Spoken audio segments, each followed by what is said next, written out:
Merhaba sevgili arkadaşlar. Bambaşka bir videoda yine beraberiz. Bugün sizlere Davutlar Milli Parkı'ndan sesleniyorum. Bu videomuzda konumuz fotoğrafta kompozisyon ögelerinden bir tanesi olan doğal çerçeve konusu. Arkamdaki bu güzel manzara, plaj, güneş, deniz. Hadi buyurun.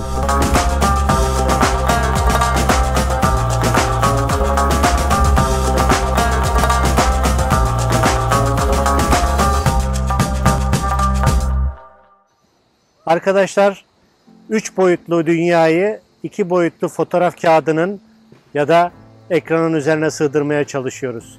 Gözümüzle gördüğümüz, ilgi odağımız olan ama fotoğraf üzerinde vurguyu yapmamız gereken şeyleri bazen yapamıyoruz. Bunun için bir takım zorluklarımız var. Vurgu derken şunu kastediyorum.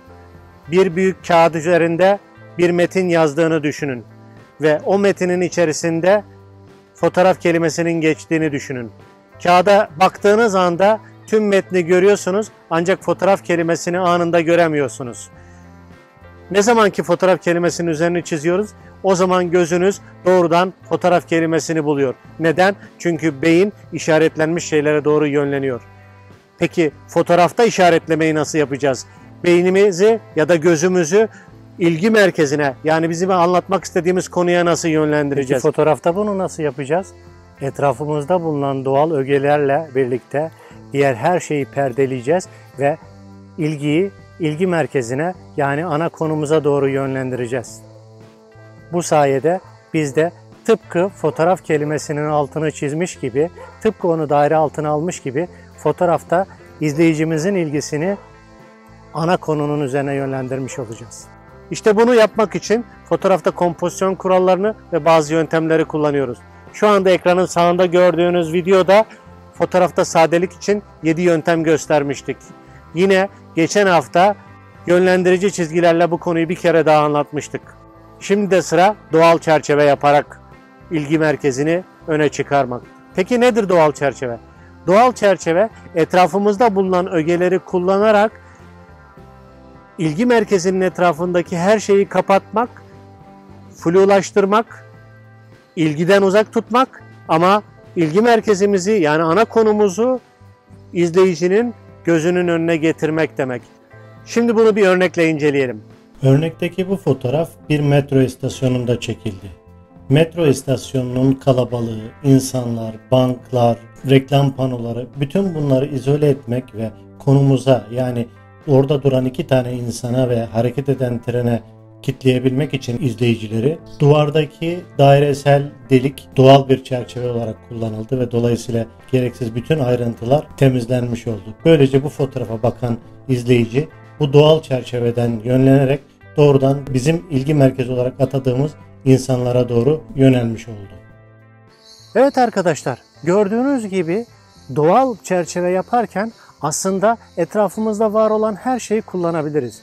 Ağaçları kullanabiliriz, direkleri kullanabiliriz, bez kullanabiliriz, naylon kullanabiliriz, her şeyi kullanabiliriz.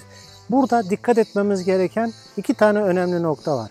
Bir tanesi, doğal çerçeve olarak kullandığımız şey ilgiyi kendi üzerine çekmeyecek, rol çalmayacak. İlgi merkezimiz, yani bizim anlatmak istediğimiz konuda olacak ilgi. İkincisi de doğal çerçeve olarak üzerini örttüğümüz şeyler, neyin üzeri örtülmüş diye yine fotoğraf izleyicisinin dikkatini çekmeyecek. O kadar sade, o kadar doğal bir şekilde diğer şeylerin üstünü kapatacağız ki izleyici fotoğrafa baktığı zaman gözleriyle sadece bizim göstermek istediğimiz şeyi görecek. Bu yapacağınız pratiklerle son derece rahat bir şekilde tecrübe edeceğiniz bir şey ve tecrübe ettikten sonra İnanıyorum ki sıklıkla kullanabileceğiniz bir yöntem. Hadi şimdi birçok örnek üzerinden bunlara teker teker bakalım. Bu fotoğraf bir mitingde çekildi. Flamalardan bir tanesinin üzerindeki havalandırma deliğinden modeli diğer bütün kalabalıktan izole ederek böyle bir çerçeveleme yapmış olduk. Şu anda ekranda gördüğünüz fotoğraf ise bir kahvenin önünde çekildi. Kahvehanede pencerenin önünden dışarıya bakan amcayı izole edebilmek için yazıyı ve pencerenin çerçevesini doğal çerçeve olarak kullandık. Bu gördüğünüz fotoğraf Suriye'de çekildi. Dokuma tezgahının iplikleri bir çerçeve olarak kullanarak izleyicinin bütün ilgisi dokumacının üzerine doğru çekildi. Bu fotoğraf Edirne'de Hıdırtepe'de çekildi. Doğal mağara görünümü içerisinde pelerin giydirilmiş model etraftan izole edilerek izleyicinin bütün ilgisi modelin üzerine doğru çekilmiş oldu. Bir diğer fotoğrafımızda kırık cam süpürge emekçisinin ilgi merkezi haline gelmesine yardımcı oldu. Sonbahar yapraklarının perdelediği bu fotoğrafta modelimiz yaprakların arasından öne çıkarak ilgi merkezi oldu. Süpürge tellerinin oluşturduğu doğal çerçevenin içerisinde çalışan emekçi ilgi merkezini oluşturdu. Bu fotoğrafta ilerideki tekneyi ilgi merkezi haline getirebilmek için suyun içindeki ağaç gövdeleri ve yansımaları kullanılarak izleyicinin bütün dikkati ilerideki teknelerin üzerine doğru çekildi.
Bugünkü videomuzda fotoğrafta doğal çerçevelemeyi kullanarak izleyicinin ilgi merkezine doğru yönlenmesini ve bizim göstermek istediğimiz konuya odaklanmasını sağladık. Umut ediyorum beğenmişsinizdir. Umut ediyorum işinize yarar ve bundan sonra çekeceğiniz fotoğraflarda sıklıkla kullanacağınız bir yöntem olur. Eğer bu tür içerikleri beğeniyorsanız lütfen şimdi beğenin ve de bu videoyu arkadaşlarınızla paylaşın. Aynı zamanda soru, yorum, görüş ve önerilerinizi aşağıya bırakın ki birlikte gelişmeye devam edelim. Çünkü bilgi paylaştıkça büyür ve aramızda bir etkileşim olursa birbirimizi geliştirme şansımız olur. Eğer bu noktaya kadar geldiniz ve hala kanalıma abone değilseniz şimdi abone olmanın tam sırası.